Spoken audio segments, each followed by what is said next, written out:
কর্মযোগে সমস্ত গীতার যে যেন একটা সংক্ষেপে তার সার সর্বস্ব আমরা পাই। কর্মযোগ যেটা হলো মূল তত্ত্ব ভগবদ গীতার, নিষ্কাম কর্ম, কর্ম আর কর্মযোগ, এই তফাৎটা তিনি কিন্তু দ্বিতীয় অধ্যায়ে খুবই সুন্দরভাবে তাৎপর্যমণ্ডিতভাবে বর্ণনা করছিলেন। এখানে বলছেন কি বেদা ত্রৈগুণ্য বিষয়া। এখানে বেদের কথাটা উল্লেখ করে তিনি কি বোঝাচ্ছেন, যেটা হলো কাম্য কর্ম। তখনকার দিনে বিশেষ করে পূজা অর্চনা উপাসনা ইত্যাদি প্রধানত কিন্তু যজ্ঞ যাগাদির উপরে নির্ভর করেছিল, সেটাই যেন কেন্দ্র স্বরূপ হয়ে উঠেছিল। তো সে সবগুলো কিন্তু প্রায় কাম্যকর্মের অন্তর্গত ছিল। যেমন কিছু আমাদের কামনা বাসনা, টু ফুলফিল দেম, ভগবানের কাছে আমরা কিছু প্রার্থনা করব, তার সার্থকতা, তার সফলতার জন্যই কিন্তু মানুষ এই যজ্ঞ জাগানে, যেমন আমরা ব্রত উপবাস করে থাকি, তার একটা কিছু আমাদের কামনার সঙ্গে যুক্ত হয়ে থাকে। ঠিক তেমনি কর্মকাণ্ডের কথা এখানে বলতে চাইছেন বেদ বলে ত্রৈগুণ্য বিষয়া, মানে এই সমস্ত সাংসারিক কথা, মানুষের ঐহিক জগতের উন্নতি যাতে হয়, এখানে যাতে আমরা জগতে সুখে আনন্দে থেকে তারপরে মৃত্যুর ওই পারেও কিন্তু স্বর্গাদি সুখ যাতে আমরা লাভ করতে পারি, সেই উদ্দেশ্য নিয়েই কিন্তু এই সমস্ত কাম্য কর্মগুলো করা হতো। যজ্ঞ যাগাদের মুখ্য উদ্দেশ্য ছিল তাই। তাই জন্য ভগবান বলছেন বেদা ত্রৈগুণ্য বিষয়া।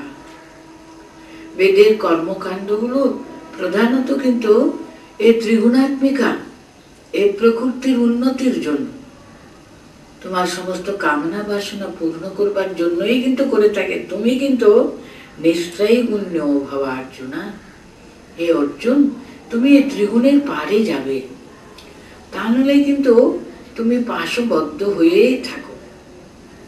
জন্মের পরে মৃত্যু, মৃত্যুর পরে আবার জন্ম, এই জন্ম মৃত্যুর চক্র থেকে কিন্তু নিষ্ঠার নেই।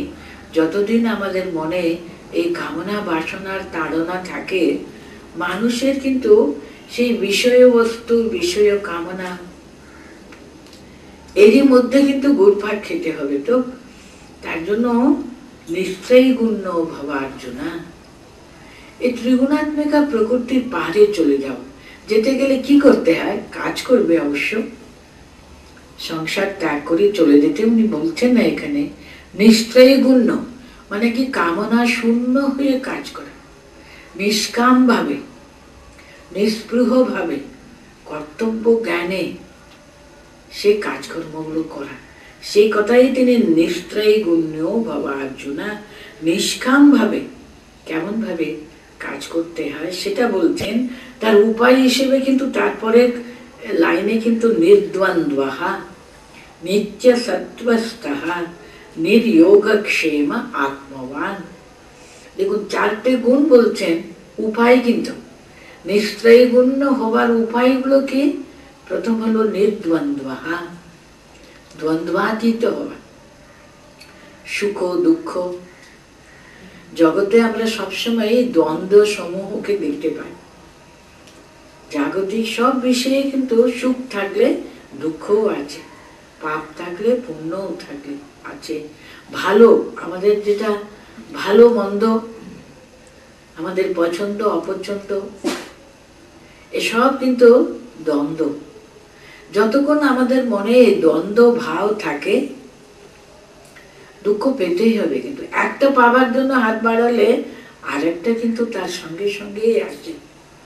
একই মুদ্রার জন্য এই পিঠ আর ওই পিঠের মতো যদি আনন্দ পেতে চান, সুখ পেতে চান, বিষয়ের সুখ মানিয়ে কিন্তু তার সঙ্গে দুঃখ তো আসবেই, থাকবেই। তার জন্য বলছেন তুমি নির্দ্বন্দ্ব হও, সুখ দুঃখ ভালো মন্দ সবকিছুর ঊর্ধ্বে যেতে হবে তোমাকে। আর নিত্য সত্যস্থ, এই যে বললেন নিশ্চয়ই গুণ্য ভবার্জুনা, আবার যে নিত্য সত্যস্থ বলছেন, তুমি সেই শুদ্ধ সত্যে প্রতিষ্ঠিত হও। আপনাদের হয়তো মনে হবে এটা কেমন পরস্পর বিরোধী ভাব হলো না, এক্ষুনি বললে তুমি নিশ্চয়ই গুণ্য ভবার্জুনা, আর এখন বলতে তুমি শুদ্ধ সত্য তাতে প্রতিষ্ঠিত হও, মানে কি? কিন্তু পার হবার যে শ্রেষ্ঠ উপায় হলো এই যে তমগুণ থেকে রজগুণে, রজগুণ থেকে সত্যগুণে, সত্যগুণে যেন প্রতিনিত্য প্রতি মুহূর্ত সদা সর্বদা যদি আমরা সত্যগুণে প্রতিষ্ঠিত হতে পারি, তাহলে সহজ হয়ে যাবে নিশ্চয় গুণ্য হবার। কারণ ওটা হলো যেন শেষ ধাপ। ছাদে উঠতে গেলে শেষ ধাপে যদি আমরা সবসময় ধরে রাখতে পারি, তাহলে ঝট করে কিন্তু পা বাড়ালে কিন্তু ছাদ। কিন্তু মনটা সদা সর্বদা ওই সত্যগুণে প্রতিষ্ঠিত থাকে না, কারণ মাঝে মধ্যেই কিন্তু তমগুণ আর রজগুণের একেবারে তার কবল থেকে মুক্ত এত সহজে আমরা হয় না। তার জন্য এই শুদ্ধ সত্য, সেখানে সেই আধারে যদি আমরা প্রতিষ্ঠিত হতে পারলে কিন্তু আমরা এই তমগুণকে আর রজগুণকে জয় করতে পারবো। তার ইনফ্লুয়েন্স, তার প্রভাব আমাদের উপরে অনেক কমে যেতে পারে। So that is the only hope to go beyond the ত্রিগুণাস। তার জন্য এখানে বলছে নিত্য সত্ত্বস্থা নির্যোগক্ষেমা আত্মবান। এই দুটো কথা যেন একসঙ্গে যায়। আত্মবান মানে এখানে কি বলতে চাইছেন? ভগবানের উপর নির্ভর করে ঈশ্বরে নিজেকে সম্পূর্ণভাবে শরণাগতি, তার চরণে শরণ নিতে পারলে তাহলে এটা নির্যোগক্ষেমা। নির্যোগক্ষেমা আমি কখন হতে পারি? যখন যদি আমি বকলমা দিয়ে দিতে পারি তিনি আমার ভার নিয়েছেন, আমি কেন আমার অপ্রাপ্ত জিনিসের জন্য এত হাহাকার করবো, এটা পাইনি ওটা পাইনি, এটা পেতে হবে। অলব্ধ জিনিস তাকে লাভ করবার জন্য প্রচেষ্টা কি দরকার। আর যদি যখন যেগুলো পেয়েছে আর কি তার রক্ষণাবেক্ষণের জন্য সদা আমি তৎপর, সদা চিন্তা ভাবনা, সবকিছু যোগ এবং ক্ষেম দুটো যদি আমরা তার হাতে ছেড়ে দিতে পারি, তাহলে তখনই কিন্তু মানুষ নৈশ্চয়ই গুণ্য ভবার্জুনা হতে পারে।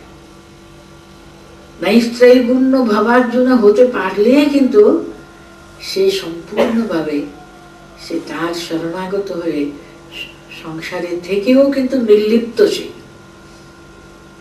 সম্পূর্ণভাবে সে কর্মযোগী প্রতিষ্ঠিত হতে পারে। তার জন্য এখানে আমরা এটা সেদিনই পড়ে শেষ করেছিলাম, ত্রৈগুণ্য বিষয়া বেদা নিশ্চৈগুণ্য ভবার্জুনা নির্দ্বন্দ্বঃ নিত্য সত্ত্বস্থঃ নির্যোগক্ষেম আত্মবান। তারপরে শ্লোক পড়ছে, যাবান অর্থ উদপানে সর্বতঃ সম্প্লুতোদকে তাবান সর্বেষু বেদেষু ব্রাহ্মণস্য বিজানতঃ। কি বলতে চাইছেন? উপাদানে না উদপানে, সরি উদপানে। উদপান মানে কি? ছোট ছোট যেমন কুয়ো, জলের যে ছোট ছোট আশ্রয় স্থানগুলো, ছোট জলাশয়, ছোট পুকুর, এইসবগুলো কিন্তু यावान अर्थ उदपाने सर्वतः संप्लुतोदके। उदपाने यावान अर्थः, এই ছোট ছোট জলের যে এসব আশ্রয় স্থানগুলো আর কি, এর যে কি কি কি প্রয়োজন সেই সবগুলো আমাদেরকে সুবিধা করে দিতে পারে। আমরা কলে কলে জল নিই, তা নাহলে আগেকার দিনে বাড়িতে কুয়ো থাকতো কিংবা ছোট পুকুর থাকতো ইত্যাদি ইত্যাদি। আর গ্রামাঞ্চলে তো এখনো মানুষ পুকুরের উপর নির্ভর করে, জলাশয়ের উপর নির্ভর করে। তো আচ্ছা, সে যে প্রয়োজন আমরা সেই সবগুলো মেটাই আমাদেরকে। যখন চারিদিকে জলে একেবারে জলে জলাকার, সে তো বিশাল বড় জলাশয়, বিশাল বড়, যখন চারিদিকে যেন প্লাবন হয়ে গেছে জলে, তখন তার মানে কত বেশি আমাদের একেবারে দরজার কাছেই কিন্তু জলের ব্যবস্থা। মানে এখানে এই দুটোর তুলনা কেন করছেন? আমরা অনেক কষ্ট করে সর্বেষু বেদেষু ব্রাহ্মণস্য বিজানতা, আমরা অনেক কষ্ট করে একটা যজ্ঞ কিংবা একটা যাগ অনুষ্ঠান করি সকালবেলা, যে একটু একটু করে ভগবানকে ডাকবার জন্য। তখনকার দিনে সকাল সন্ধ্যা সে আগুন প্রত্যেকটা বাড়িতে রক্ষা করতে হতো। সে আগুনে ভগবানের নামে আহুতি প্রদান করে তাকে আমরা যে সকাল সন্ধ্যা একটু ধূপ ধুনো দিয়ে যে পূজা উপাসনা ইত্যাদি করে থাকি আর কি। এই সমস্ত গুলো যিনি আত্মবান, যিনি সর্বেষু বেদেষু ব্রাহ্মণস্য বিজানতা, যিনি অত্যন্ত নিষ্ঠার সঙ্গে ব্রহ্ম জ্ঞান তার জন্য সাধন ভজন করে তিনি ব্রহ্মনিষ্ঠ হয়ে নিষ্ঠা লাভ করেছেন, তার তো এই যজ্ঞ জাগাদি করে যে ওরা ফল লাভ করে তার যে অনেক কিছু তো তিনি লাভবান হয়েছেন। কিন্তু সে একটু একটু একটু একটু যেটা এরা সংগ্রহ করে আর কি, এই যজ্ঞ করে এই যাগ অনুষ্ঠান করলো ইত্যাদি ইত্যাদি করে যে আনন্দ পায়, একটু জপ করে একটু ভগবানকে ডেকে যে আনন্দ পায়, যে মানুষ সদা সর্বদা তার অন্তরে ভগবানের উপস্থিতি অনুভব করে তার শরণাগত হয়ে তিনি সে ভগবত ধ্যানে তো লীন হয়ে থাকেন সদা সর্বদা, তার যে আনন্দ কত বেশি, তার কি কোনো অভাব থাকে?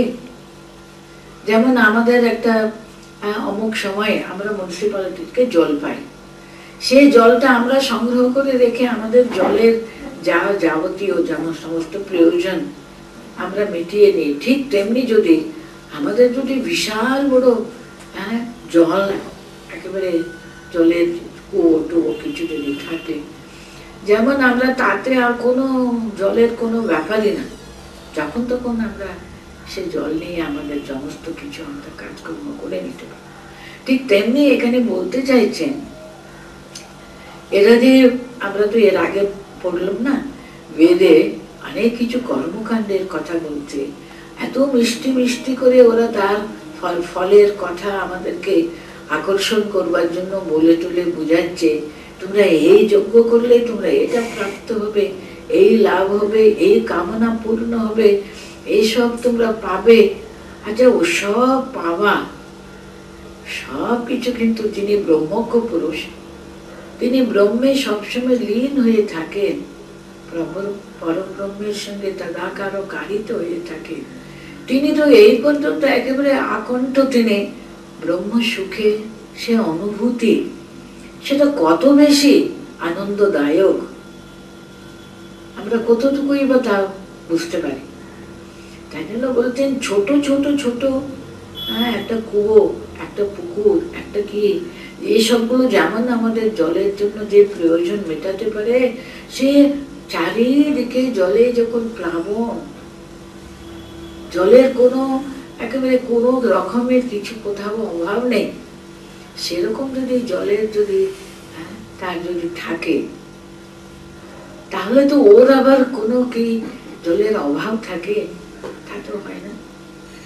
তুলনা করছেন, এরা যে আমাদেরকে এসব যোগ্য জায়গাদের কথা বলে কর্মকাণ্ডের জন্য কত কত, তখনকার দিনে দেখবেন যারা কর্মকাণ্ডকে নিয়ে প্রচার করতো আর কি, তোমরা এই যজ্ঞ করো এটা পাবে, ওই যজ্ঞ করো, ওই দান করবে, ও যাগ করবে এটা পাবে, তুমি ওটা পাবে, এরকম মানুষকে আকর্ষণ করে তো। হ্যাঁ, কিন্তু এই সব কিছু চেয়ে যে মানুষ যে পরমানন্দ লাভ করে, কখন সে পরব্রহ্মকে অন্তর থেকে যদি ও অনুভব করবার যে সেই সুযোগ যদি পায়, হ্যাঁ, তার আরাধনায় এত আনন্দ, এত সুখ সে অনুভব করতে পারে, তার তুলনায় এই ছোট ছোট ছোট যজ্ঞ জায়গাদের যে ফল কতটুকুই বা, কতটুকু তার কোনো এটা পায়নি বলে কোনো অভাব বোধ করবে, কখনো করতে পারে। যেমন ঠাকুর এত সহজে কথা বলতে বলছেন, চিঠে গুঁড়ো পানা, হ্যাঁ, তার সঙ্গে একটা এত সুন্দর সে একটা কিছু তৈরি করে দিচ্ছে, তার সঙ্গে কি তুলনা, কি সেটা যদি পায় আর চিঠে গুঁড়ো পানায় কিছু তার আসক্তি থাকবে কি? কিছুই থাকবে না। ঠিক তেমনি এখানে উনি তুলনামূলক করে বলছেন, এখানে यावानर्थ उदपाने सर्वथा संप्लुतोदके तावान सर्वेषु वेदेषु ब्राह्मणस्य विजानतः, सर्वेषु वेदेषु विजानतः ब्राह्मणस्य सर्वथा संप्लुतोदके। जले परिपूर्ण, চারদিক যেন পরিপূর্ণ হয়ে আছে ওর, তার কোনো জলের অভাব থাকতেই পারে না। সে ছোট ছোট ছোট জলাশয়, সেটা যেটা মেটাবে, তার চেয়ে বিশাল বড় জলাশয় যদি ওর পাশে থাকে, তার সঙ্গে সে যুক্ত হয়ে থাকে, তার কোনো জলের অভাব থাকতেই পারে না, তাই না? ঠিক তেমনি তিনি এখানে দেখাচ্ছেন যে ছোট ছোট জলাশয়ে যে প্রয়োজন আমাদের মিটিয়ে দিতে পারে, সে যখন বিস্তীর্ণ ভাবে সে জলে জলে প্লাবিত হয়ে চারিদিকে জল পাচ্ছে, ও তার কাছে এটুকু এটুকু জলের কি প্রয়োজন? তার তো অনেক কিছু আছে।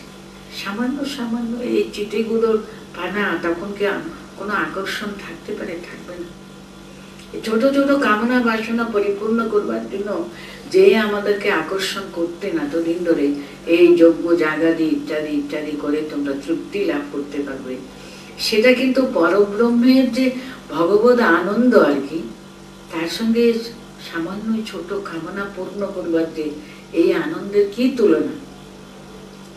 সে তফাৎটা বুঝাবার জন্য তিনি যাবানর্থ উদপানে সর্বদা ক্ষুদ্র ক্ষুদ্র জলাশয় যেটুকু প্রয়োজন আমাদের মেটায়, তখন তো বিশাল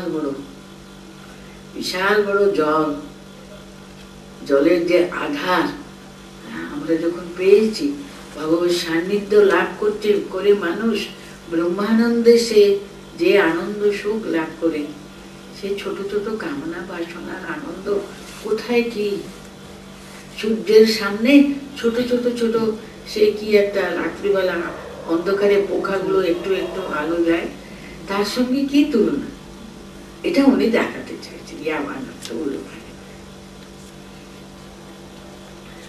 এরপরের শ্লোক, কর্মণ্যেবাধিকারস্তে মা ফলেষু কদাচনা মা কর্ম ফল হেতুর্ভূর মা তে সঙ্গোস্ত অকর্মণি। এটা খুবই প্রধান একটা আমাদের এই কর্মযোগের যে একটা সূত্রাকারে আমরা বলতে পারি। বিশেষ করে যারা আধুনিক ভাষ্যকার, যেমন তিলক বলুন, অরবিন্দ বলুন, এরা সবাই কিন্তু এই শ্লোককে খুব গুরুত্ব দিয়েছেন। বিশেষ করে তিলক বলছেন এটা যেন একেবারে চারটি যেন সূত্র বলে দিলেন। কর্মের যে কর্মযোগের যে এই চতুঃসূত্র তিনি বলছেন, একটা হলো কর্মণি এব তে অধিকারঃ কদাচন ফলেষু না। কর্মে তোমার অধিকার, কর্মফলে কখনো না, কোনো সময় না, কদাচন কখনো। ফলেষু অধিকার তো নেই। তা বলে মা কর্মফল হেতুর্ভূর আর মাতে সঙ্গোস্ত অকর্মণি। কর্মফল যেন তোমার প্রত্যেকটি কর্মের হেতু, কর্মফল, কর্মের যে সে ফল। আমরা একটা কোনো কিছু কাজ করবার আগে আমরা কি ক্যালকুলেট করি? আগে এটা করলে কি পাবো, কি পাবো আমি এই কাজ করলে, এটা পাশ করলে আমি কি পাবো। একটা স্টুডেন্ট ভালো করে জানে আমি এটা পাশ করে এটা পড়বো, ওটা পাশ করে ওটা পাশ করে সে শেষে যখন বড় পরীক্ষা আমি পাশ করবো, আমি বিরাট বড় একটা অমুক কাজ পেতে পারি, এই পেতে পারি, সেই পেতে পারি, কিছু একটা পাবার আশায় কিন্তু মানুষ কর্ম করে। হ্যাঁ, কোনো উদ্দেশ্যই নেই ওরকম কাজটা কেউ করে নাকি? কেউ করে। প্রত্যেকটি কর্মের পিছনে একটা উদ্দেশ্য থাকে, একটা ফলাকাঙ্ক্ষ থাকবেই।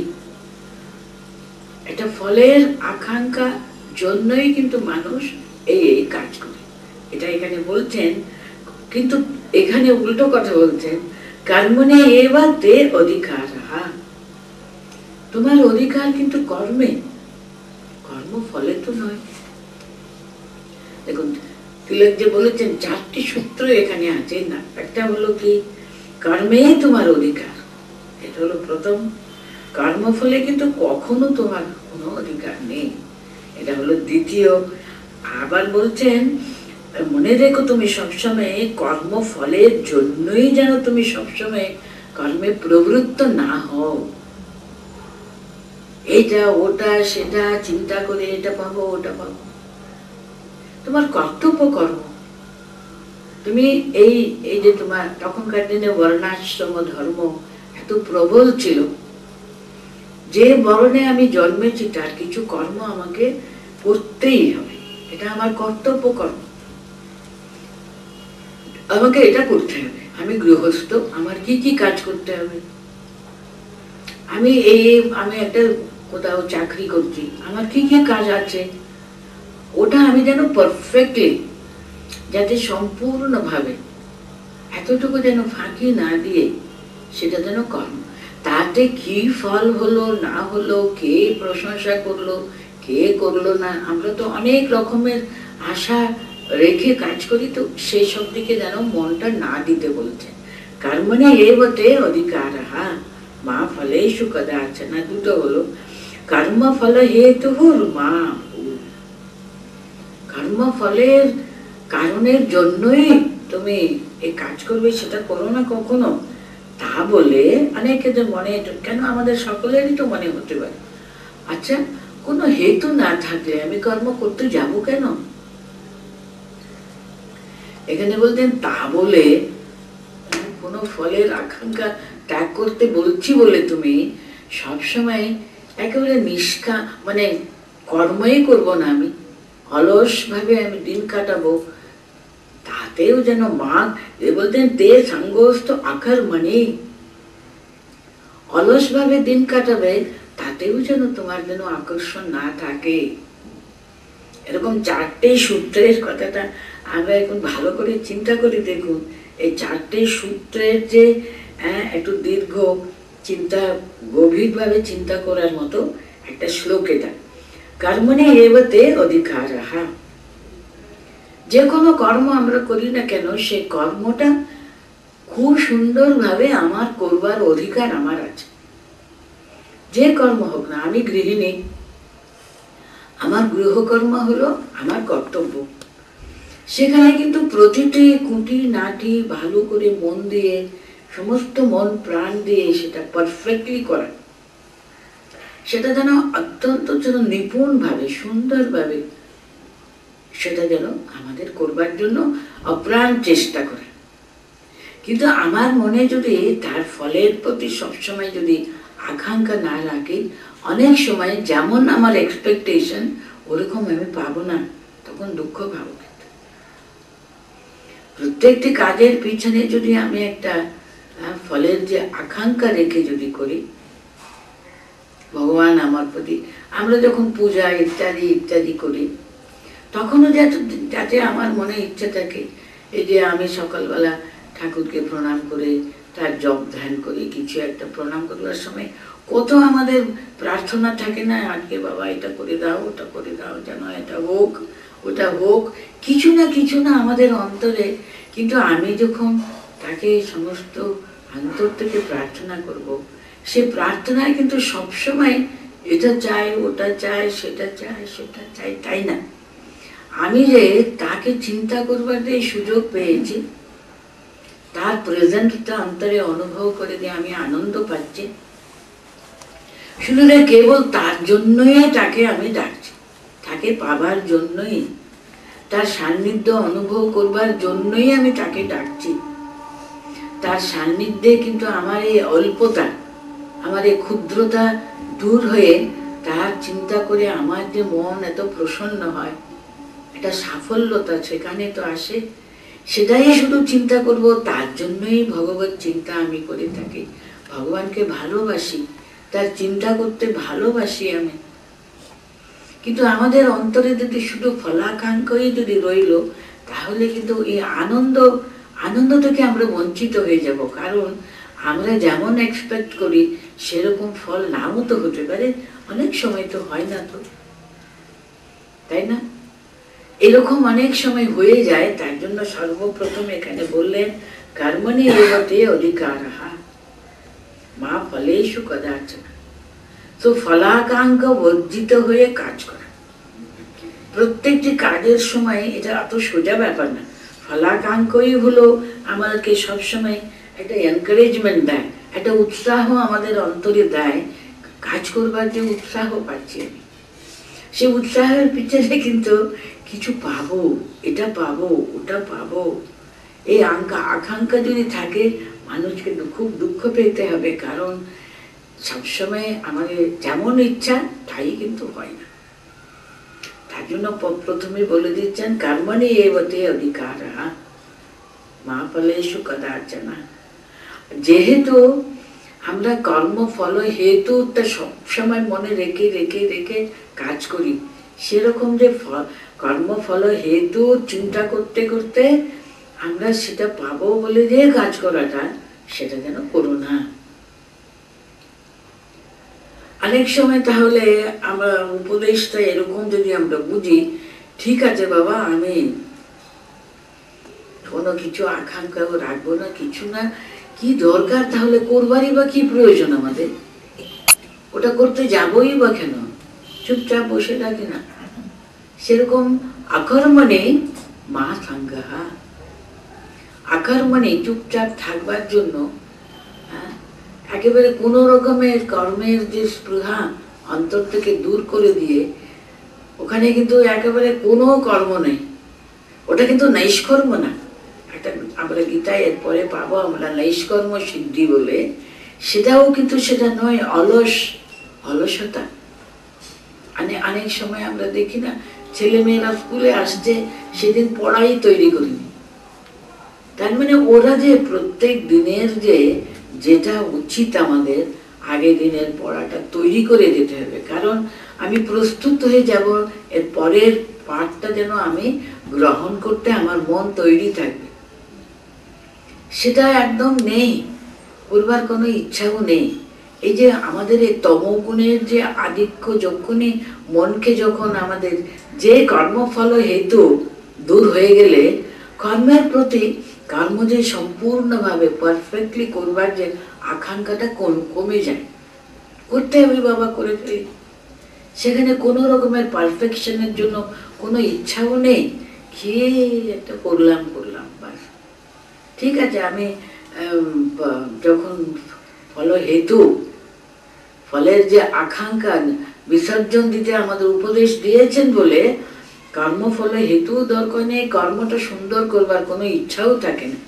আপনারা যেমন দেখেন এই কুলি মিস্ত্রিদেরকে যখন বাড়িতে কাজ করতে দিয়ে যাবেন, সারাদিনে ওরা টেনে টেনে টেনে একটা কাজই সে করতেই থাকবে, সেখানে কোনো পারফেকশনেরও কোনো ইচ্ছা নেই, টেনে টেনে অলসভাবে কাজ করে। আমরা অনেক সময় এটা দেখে থাকি, তাই না? যেহেতু ওখানে উদাসীনতা, কর্ম যে আমি যেটুকু করি সেটা যে অতি সুন্দর, একটা একেবারে সুন্দর নিখুঁত ভাবে, এতটুকু যেন সেখানে খুঁত না থাকে, ওই রকম যে কর্ম করবার যে এটা প্রচন্ড আগ্রহ, সেটাও নষ্ট হয়ে যায় যদি হেতু যদি না থাকে।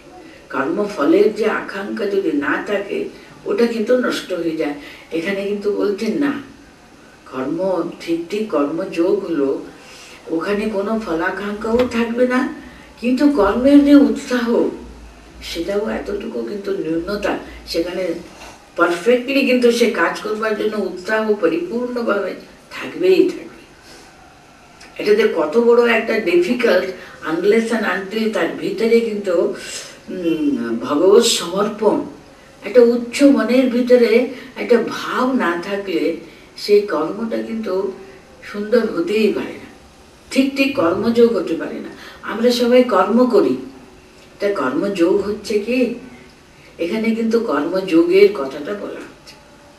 কর্মযোগটা কেমন করে করতে হবে তার জন্য এখানে এত বড় একটা সূত্রাকারে তিনি তার নিয়মগুলো বলে দিলেন। কর্মণি এব অধিকারস্তে মা ফলেষু কদাচনা মা কর্ম ফল হেতুর্ভু মাতে সঙ্গোস্তু আকর্মণে। তার মানে নাম্বার 1 হলো ফলাকাঙ্ক্ষা বর্জিত হয়ে কাজ করতেই হবে। আর আরেকটা সম্পূর্ণভাবে কর্তৃত্ব অভিমানটা ত্যাগ করতে হবে। আমি করছি, এটা আমার কাজ, আমাকে এটা পেতে হবে, এই ভাবটা না থেকে তার ইচ্ছাতে তিনি আমাকে এটা দিয়েছেন, এটা তার কাজ।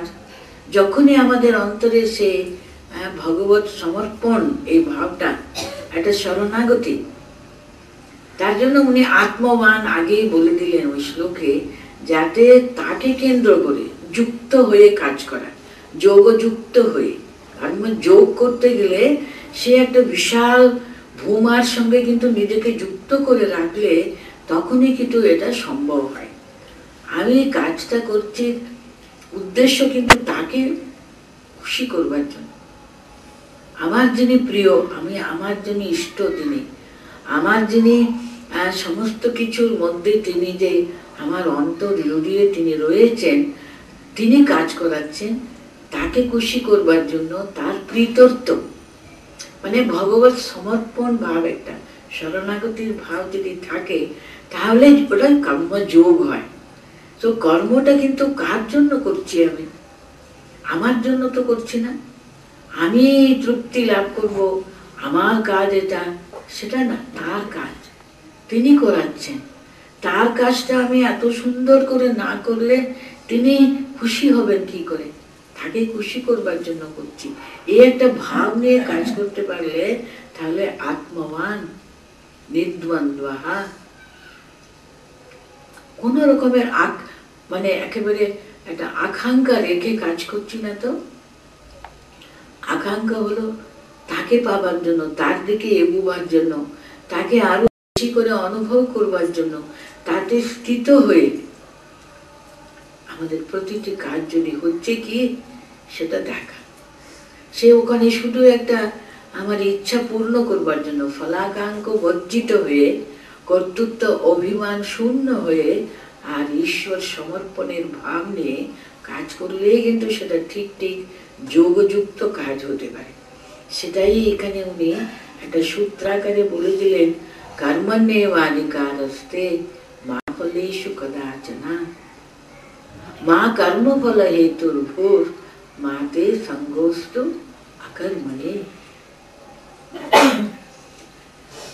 তারপরে আরো ওই কর্মযোগের কথা বলে যাচ্ছেন, যোগস্থঃ কুরু কর্মাণি সঙ্গম ত্যক্ত্বা ধনঞ্জয়া।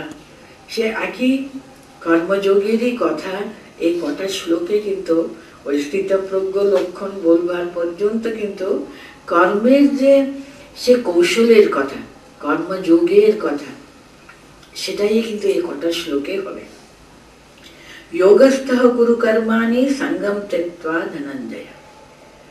এই যে কর্মণ্যেবাধিকারস্তেরই কিন্তু উপায়গুলো কেমন ভাবে ফলাকাঙ্ক্ষা বর্জিত হয়ে, কর্তৃত্ব অভিমান শূন্য হয়ে, ঈশ্বরে সমর্পিত বুদ্ধি দিয়ে কেমন ভাবে আমাদের কাজ হতে পারে, তার সমস্ত উপায়গুলো এই পরবর্তী শ্লোকে আমাদের বলছেন। যোগস্থঃ কুরু কর্মাণি সঙ্গম ত্যক্ত্বা ধনঞ্জয়া সিদ্ধ্য সিদ্ধ্য সমো ভূত্বা সমত্বম যোগ উচ্চতে সমত্বম, সমত্ব বুদ্ধি মানে ইকুয়ানিমিটি, নির্দ্বন্দ্ব ভাব। একটা পেয়ে গেলাম আমি, আমার ফল, আমার আকাঙ্ক্ষা পূর্ণ হলোই না। এই যে সবসময় আমাদের যে একটা পাওয়া না পেলে যে একটা হতাশ, এর ঊর্ধ্বে কিন্তু না উঠলে কিন্তু সেটা কর্মযোগ হতে পারে না।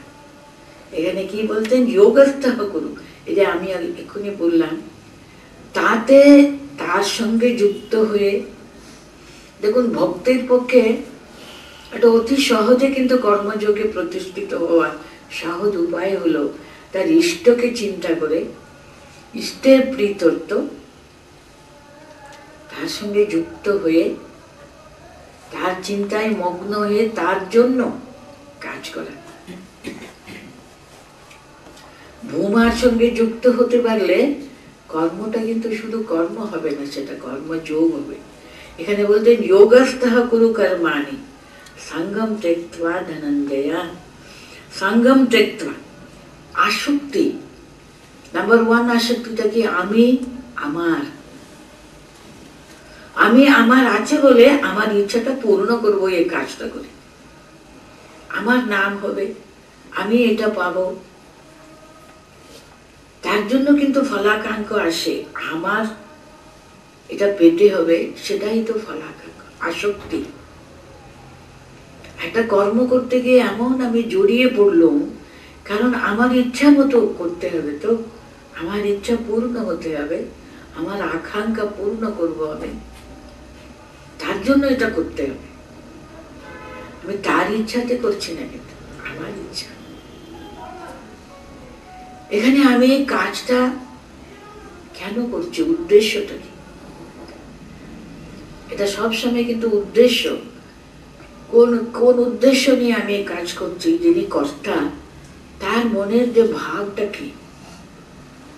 কাজ আমিও করছি, আরেকজনও করছেন, তফাৎটা কিন্তু উদ্দেশ্য কিন্তু কি, সে কর্মযোগ হচ্ছে নাকি এমনি আমার নিজের ইচ্ছা পূর্ণ হচ্ছে। এটা সব সময় আমাদের বিচার করে যদি কাজ করি, তাহলে দেখবেন তখনই আমরা ধরতে পারবো এটা ঠিক কর্মযোগ হচ্ছে। তো যোগস্থ কুরু কর্মাণি, যোগযুক্ত হয়ে কাজ করবে, কোনো রকমের ফলাকাঙ্ক্ষা থাকবে না, নিজের ইচ্ছাটা আমি ওখানে মুছে ফেলতে হবে, ওখানে তিনি, তার ইচ্ছা, সেটাই প্রধান।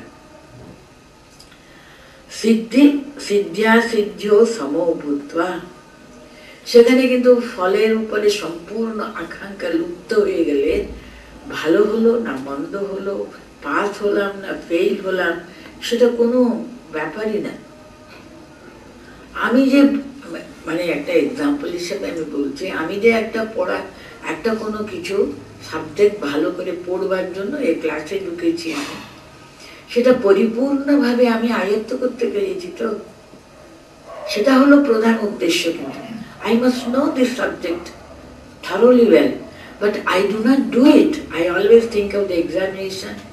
এখনকার দিনে আমি অবশ্যই এটা ছেলে মেয়েরা স্টুডেন্টস এখানে কেউ নেই বলা কোনো মানেই নেই, তবু আমি একটা, যেহেতু আমি টিচার চিরদিন ছিলাম, সে এক্সাম্পল দিয়ে আপনাকে উপমা দিচ্ছি।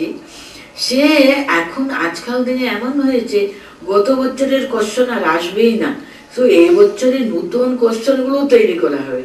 আমি একদিন ক্লাসে, আমি তো বিদ্যাভবনে পড়াতাম, বহু বছর পড়িয়েছি, তার আগেও পড়াতাম আর কি। আমাকে পরিষ্কার করে বলতে, এই চ্যাপ্টার কেন পড়াচ্ছেন, এটা এবার পরীক্ষায় এসে গেছে।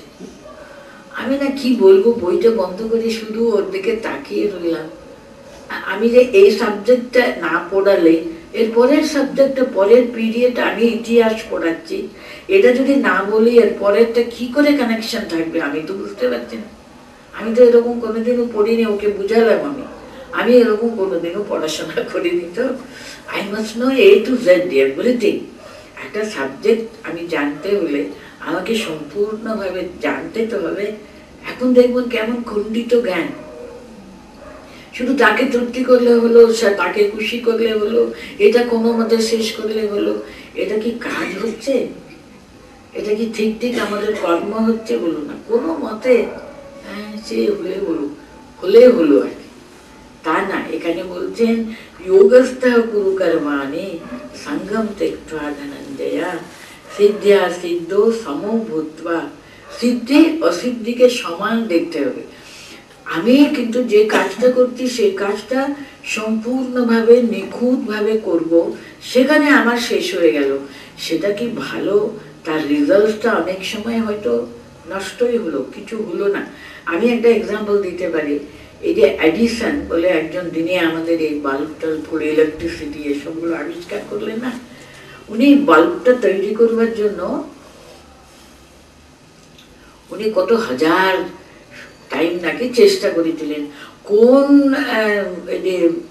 খুব সরু একটা এটা দিয়ে উনি ও পাওয়ারটা দিয়ে উনি ওখানে চালু করবেন যাতে বাল্ব তৈরি করবার জন্য এক্সপেরিমেন্ট করে করে করে করে কত 1000 টাইমস ফেইলিউর হয়েছিল। Finally E got the result, যেটা করলেন ওটা উপযুক্ত হচ্ছে বলে।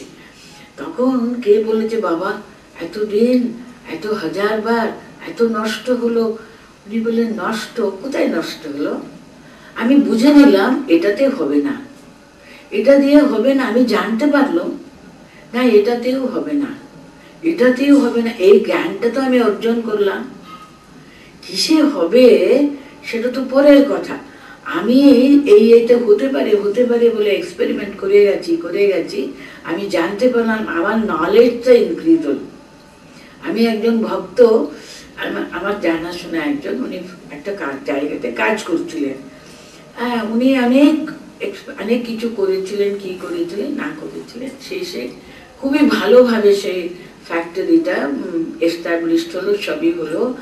কিন্তু যখন মালিক, অন্যরা সমস্ত লোকেরা ওকে খুব প্রশংসা করতে, উনি দেখুন কিরকম দাঁড় করিয়েছেন বলে। কিন্তু তার মালিক যখন এসে বলছেন উনি এত নষ্ট করেছে, এত করেছে, সে করেছে, ওটাই প্রাধান্য দিয়ে উনি বললেন ওকে আরো বেশি হুঁশিয়ার হতে হবে ইত্যাদি। তখন ওর স্ত্রী, আমার খুবই বন্ধু ছিল, ওর খুব কষ্ট হয়েছে। দেখুন তো এত কষ্ট করে ও দাঁড় করালো, উনি ওই ফেলুরের ব্যাপার নিয়ে উনি বেশি বেশি এসব কথা বললেন, এতগুলো লোকের সামনে কিরকম অপমান হলো। কিন্তু ভদ্রলোক কিন্তু কি খুশি, উনি বলতেন তাতে উনি কি বললেন না বললেন তাতে কি এসে গেল, আমি যে কত এক্সপিরিয়েন্স গেইন করেছি এই কাজ করতে গেলে, সেটা তো আমার তো রয়েছে, সেটা তো কেউ আমার কাছ থেকে নিতে পারে না। উনি প্রশংসা করুক নাই করুক যাই হোক, আমি শেষ পর্যন্ত সফল হতে পেরেছি। এতগুলো ফেইলিউর করেছি বটে, কিন্তু আমি কত জ্ঞান অর্জন করলাম বলো দেখি। সামান্য কি উনি বললেন সে নিয়ে এত মন খারাপ করার কি কথা? আমি তখন মনে মনে ভাবলাম একজন সাধারণ একজন মানুষ কেমন সুন্দর, উনি একেবারে ভগবান কৃষ্ণ যে গীতায় বলেছেন সেটা তো অনুসরণ করছেন, উনি সত্যি সত্যি কাজ করে এত আনন্দ পাচ্ছেন। হোক না ফেলিও, তাতে কি হয়েছে, আমি আবার চেষ্টা করব। এই দেখুন কাজের উদ্যম, সেখানে যদি ঠিক ঠিক আমাকে ওটা আরো আই এম লার্নিং, এটা শিখলাম, ওটা শিখলো, মানে আমি যে আনন্দ পাচ্ছি কাজ করে, সেটা আমরা তাকিয়ে দেখি না তো। আমরা দেখি ও কি অর্জন করলো, কি সাফল্য লাভ করেছে, কত প্রশংসা অর্জন করেছে, এইদিকে তো ইম্পর্টেন্স দিই, তো সেটা তো ওই রকমই কাজ হচ্ছে। যে উনি বলছেন যোগস্থ কুরু কর্মাণি সঙ্গম ত্যক্ত্বা ধনঞ্জয়া সিদ্ধ্যা সিদ্ধ্য সমো ভূত্বা সমত্বম যোগ উচ্যতে। এই যে সমত্বম, ইকুয়ানিমিটি, আমি ফল লাভ করলাম নাকি আমার নিষ্ফলই হলো সবকিছু, তাতে কি এসে গেল? আমি যে সে কাজ করে করে করে করে আমি কত জ্ঞান অর্জন করেছি, কত আমার লাভ হয়েছে, সেটা সেই দিক থেকে আমরা কত গেইন করলাম, এক্সপিরিয়েন্স কত আমার হলো। এই যে সব দিকে ফেইলিউরের ভিতরেও কিন্তু একটা কিছু আমার মূল্যবান কিছু আমি শিখতে পেরেছি, জানতে পেরেছি, এরকম একটা ভাব নিয়ে সিদ্ধি অসিদ্ধি, মানুষের যে প্রশংসা কিংবা মানুষের যে সেটা আমাকে খুবই ছোট করছে, সে সব কিছু তুল্য নিন্দা স্তুতি। আমরা অনেক সময় স্থিতপ্রজ্ঞ লক্ষণ যখন আমরা পড়বো দেখবেন উনি কিন্তু নিন্দা কিংবা স্তুতি সবকিছুতে কিন্তু যে মান এবং অপমানে ও কিন্তু তিনি সমত্বম, সে সমানভাবে। আচ্ছা তাতে কি এসে গেল? আমি যে আমার যে কর্মে আমি তৃপ্তি লাভ করছি তাতেই সে আনন্দ। তার জন্য বলছেন সিদ্ধি অসিদ্ধি সমভূত্বা, এই যে সমত্বম ইকুয়ানিমিটি, মনের যে সেই সমত্বটাকে আর কি যোগযুক্ত হয়ে কাজ করে থেকে আনন্দ পাচ্ছে, তাতে ফেলিউরেও কিন্তু আমরা কিছু লাভ করি, শিক্ষা পাই। তার উপরে উনি যোগ দিচ্ছেন এই যে সমত্বম যোগ উচ্চতে, মনটা স্থিত রেখে, মনটা বিচলিত না হয়ে, মনটা একাগ্রভাবে তার লক্ষ্যের দিকে স্থির রেখে সে যে কাজ করে যাচ্ছে, একবার ফেইলিউর হতে পারে, একবার লাভবান হতে পারে, সেদিকে তাকাচ্ছে না। আমাকে কিন্তু আমাদের লক্ষ্যে পৌঁছতে হবে। আমার লক্ষ্য থেকে আমি যে কাজ করি না কেন সেখানে ভগবত তৃপ্তির জন্য, তাকে খুশি করবার জন্য। আমার মনটা কিন্তু এই যে লাভ লোকসানে না, কিংবা সিদ্ধি অসিদ্ধির উপরেও না, পাস ফেলিওর উপরেও না, আমি ঠিক ভাবে আমার কাজটা করতে পেরেছি কি সেদিকে লক্ষ্য রেখে মনের যে সে সাম্যতা, সাম্য ভাবটা সবসময় একেবারে স্থিত দেহি হয়ে, স্থিত রেখে, সমত্ব রেখে আমি যদি এগোতে পারলে সেটাই কিন্তু যোগ। এখানে যোগ উচ্চতে বলছেন, সমকৃত্বা সমত্বম যোগ উচ্চতে। এই সাম্য বুদ্ধি কিন্তু যোগ বলছে। মনের যে সেটা সুখে দুঃখে মান অপমানে এই দ্বন্দ্বকে উপরে মনটা অবিচলিত রাখা, তাকে সমর্থন বলছেন।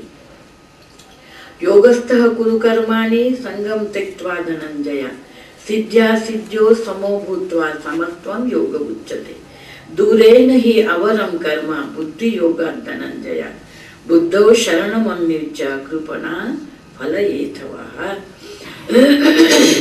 এখানে দূরে নাহি অবরম কর্ম বুদ্ধি যোগাৎ ধনঞ্জয়। এখন বুদ্ধি যোগ, এই যে সমত্বকে বজায় রেখে যোগযুক্ত হয়ে কাজ করাটা, এখানে বলছেন বুদ্ধি যোগ নিয়ে কাজ করা, মানে একটা ইন্টেলিজেন্ট উইল। আমরা যে কাজ করি তার পিছনে যেন একটা সাম্য ভাবটা বজায় রেখে কাজ করা, এটাকে উনি বুদ্ধি যোগ বলে নাম দিচ্ছেন। কাজ করবে তার পিছনে যেন এই যে এটা ইন্টেলেকচুয়াল ইন্টেলিজেন্ট, মানে একটা সাম্য ভাব চিন্তা করে মন দিয়ে ভালো করে সে তার ফলাফলের সঙ্গে আমরা যুক্ত না হয়ে, আমার উদ্দেশ্য হলো ভগবত প্রীতি, ভগবানের শরণাগত হয়ে কাজ করা, তার সঙ্গে যোগযুক্ত হয়ে। আমাদের আকাঙ্ক্ষা কিন্তু কাজের খুব একটা নিপুণতা কিংবা ফল কিংবা একটা প্রশংসা কিংবা আমাদের আকাঙ্ক্ষা পূর্ণ করা কোনোটাও না। আমি যে কাজটা পরিপূর্ণভাবে সুন্দরভাবে করছি, তার কাজ এটা করছি আমি, তার দিকে যেন এগোতে পারি। আমার কর্ম বড় কথা না, কর্মের দ্বারা কিন্তু আমি আমার যে লক্ষ্যটা কিন্তু তাকে খুশি করব, তাকে বেশি চিন্তা করব, তাকে বেশি কাজে পাবো, তার দিকে এগোবো। তো কর্ম কিন্তু আমাকে ভগবতমুখী করবে, কর্ম কিন্তু আমাকে ভগবানের সান্নিধ্য লাভ করবার সহায়ক হবে। ওই রকম যেন কাজ, সেটা হলো আমার লক্ষ্য হবে। এইভাবে যে সমত্ব বুদ্ধি, সেখানে ফলাফল না, কে কি বললো, কে নিন্দা করলো, কে স্তুতি করলো, সেটা কিছুই না। আমি এগুবো আমার লক্ষ্যকে ঠিক স্থিত রেখে, সাম্য বুদ্ধি রেখে, তাকে বুদ্ধি যোগ বলতেন এখানে। অবরম কর্ম মানে নিকৃষ্ট, কিন্তু কি নিকৃষ্ট কর্ম? যেখানে আমরা ফলাকাঙ্ক্ষ নিয়ে কাজ করি, কাম্যভাবে এটা চাই ওটা চাই, প্রশংসা চাই, স্তুতি, মানুষ খুব প্রশংসা করে, ওই যে আকাঙ্ক্ষা, এটা পেতে হবে আমাকে, এই সিদ্ধি লাভ করতে হবে, এই উদ্দেশ্য নিয়ে কাজ করাটা কিন্তু কাম্যকর্ম, সেটা কিন্তু অনেক নিকৃষ্ট। বুদ্ধি যোগ দিয়ে সাম্য ভাব নিয়ে একটা মহতের চিন্তা তার সঙ্গে যুক্ত করে, সেটা হলো বুদ্ধি যোগাৎ কর্ম। এই বুদ্ধি যোগ থেকে কিন্তু এই ফলাকাঙ্ক্ষ নিয়ে কাজ করাটা বড় নিকৃষ্ট, অবরম বলছেন। এই ধনঞ্জয়, এই কাজটা কিন্তু যোগস্থ হয়ে কাজ করছে না, শুধু ফলাকাঙ্ক্ষ নিয়ে কাজ করাটা কিন্তু এই যোগস্থ হয়ে কাজ করা থেকে অনেক কিন্তু নিকৃষ্ট। তুমি কিন্তু বুদ্ধ শরণমন্বিত, তুমি সেই বুদ্ধি যোগের শরণ নিয়েও কিন্তু, কারণ ফলহেতু যারা ফলাকাঙ্ক্ষ হয়ে কাজ করে তারা অত্যন্ত দীন কৃপণা। হ্যাঁ, আমাদের উপনিষদ গীতা শাস্ত্রে কিন্তু কৃপণ হলে যেমন আমরা বাংলায় বুঝি খুব মানে কৃপণ, সেই হ্যাঁ বেশি মানে খরচা চর্চা করতে পছন্দ করি না, ওই রকম মনে করি তো কৃপণ বলে। কিন্তু সংস্কৃত ভাষায় বিশেষ করে শাস্ত্রে কিন্তু কৃপণ মানে অত্যন্ত দৈন্য ভাব আর দিনহীন আর কি। তার জন্য বলতেন যারা ফলাকাঙ্ক্ষ নিয়ে কাজ করে তারা বড় হীন, বড় বুদ্ধিহীন তারা। যারা কিন্তু তার জন্য তুমি বুদ্ধিযুক্ত হয়ে কাজ করো, বুদ্ধিযোগ যুক্ত হয়ে কাজ করো, সেটাই শ্রেষ্ঠ। তার জন্য বলছেন যারা ফলাকাঙ্ক্ষ নিয়ে কাজ করে সেই কাজটা কিন্তু অত্যন্ত নিকৃষ্ট।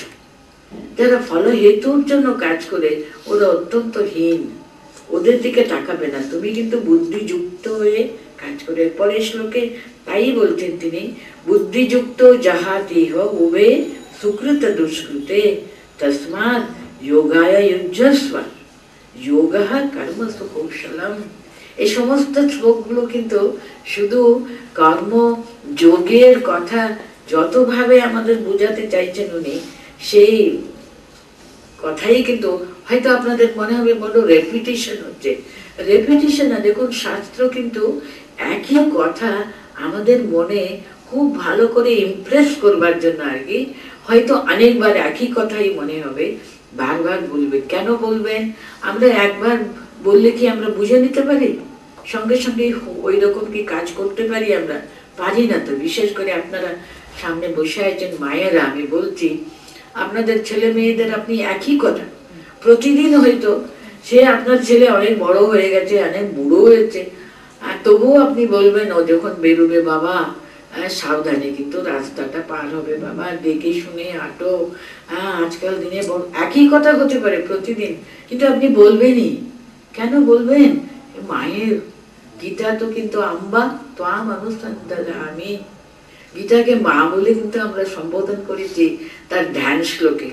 সত্যি সত্যি মায়ের মতো আমাদেরকে শেখাবার জন্য আর কি একই কথা।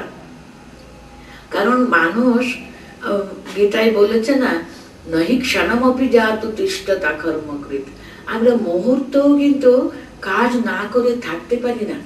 এই দেখুন কাজ করাটাই কিন্তু গীতা শেখাচ্ছে আমাদেরকে, এমন ভাবে তোমরা কাজ করবে সে কাজ যেন তোমাদেরকে একেবারে বন্ধন থেকে মুক্ত করে তোমাদেরকে ভগবানের সান্নিধ্য লাভ করিয়ে দেবে। কারণ কর্ম মানেই হলো বন্ধনের হেতু, কিন্তু কর্ম মানেই কিন্তু কর্ম পাশ হবেই হবে।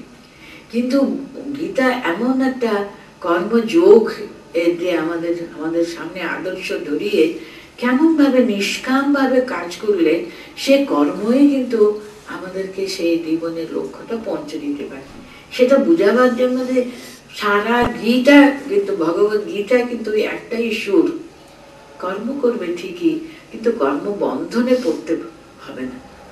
কর্ম করবে কেমন ভাবে? কর্ম যেমন আমি প্রথম দিনই বুঝিয়েছিলাম, আমরা যখন স্ক্রুটা ভিতরে স্ক্রু ড্রাইভার দিয়ে লাগাই না, দেখুন স্ক্রু ড্রাইভারটা একদিকে কিন্তু আমরা ঘোরালে কি হয়, আস্তে আস্তে আস্তে স্ক্রুটা ভিতরে গিয়ে বেশ ভালো করে লেগে যায়, তাই না?